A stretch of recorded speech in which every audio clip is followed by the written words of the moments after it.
Leçon de l'école du sabbat, jeudi 1er juin 2023, la grâce pour l'obéissance.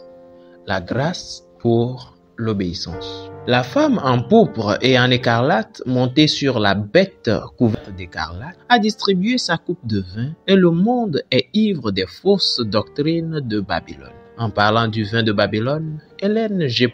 White fait ce commentaire clair. Je cite, « Quel est ce vin, ces fausses doctrines ?» Elle a donné au monde un faux sabbat au lieu du sabbat du 4e commandement et a répété la fausseté que Satan a d'abord racontée à Ève en Éden, à savoir l'immortalité naturelle de l'âme. Fin de citation, Ellen G. White, Review and Herald, 6 décembre 1892.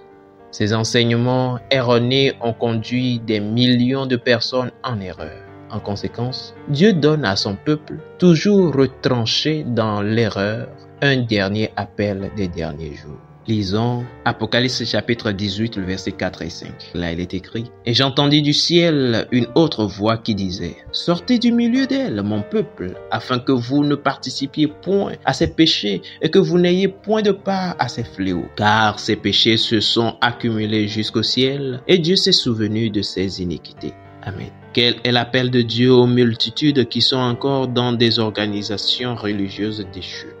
Comme nous l'avons déjà vu, mais cela vaut la peine de le répéter, beaucoup de membres du peuple de Dieu sont dans des organisations religieuses qui ont compromis les enseignements bibliques. Ils ne comprennent pas les vérités de l'Écriture. L'appel de Dieu est clair et net. Sortez du milieu d'elle, mon peuple, afin que vous ne participiez point à ses péchés et que vous n'ayez point de part à ses fléaux. Apocalypse 18, le verset 4.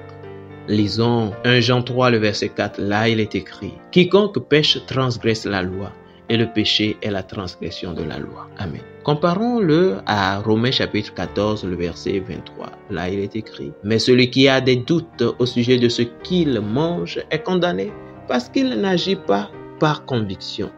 Tout ce qui n'est pas le produit d'une conviction est péché. » Amen.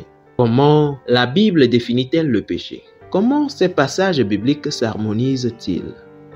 Le péché est la transgression ou l'infraction de la loi de Dieu. Le seul moyen pour quiconque d'obéir à la loi est de croire en la puissance de Christ vivant.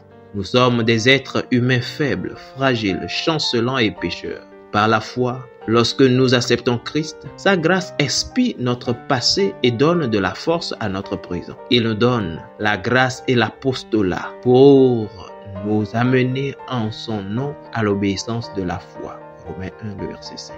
L'appel du ciel à son peuple dans les églises qui ne respectent pas et n'obéissent pas à la loi de Dieu est de sortir par la foi. Son appel aux adventistes dans les congrégations qui observent le sabbat est d'abandonner toutes les tentatives humaines égocentriques d'obéissance et de mener une vie pieuse par la foi en la grâce de Christ qui nous délivre de la condamnation et de la domination du péché.